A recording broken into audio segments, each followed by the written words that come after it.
Espíritu de Dios, te presento, Señor, a mis hermanos, Señor, tú ves, Señor, la carga que tienen por la iglesia, Espíritu Santo.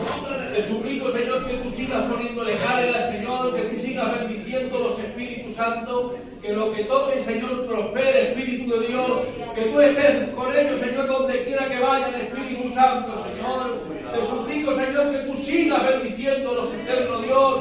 Tú ves, Señor, las ganas que tienen de servirte. Tú ves, Señor, por el fuego, Señor, que se mueve en Espíritu Santo. Tú ves, Señor, la carga que tienen por tu iglesia.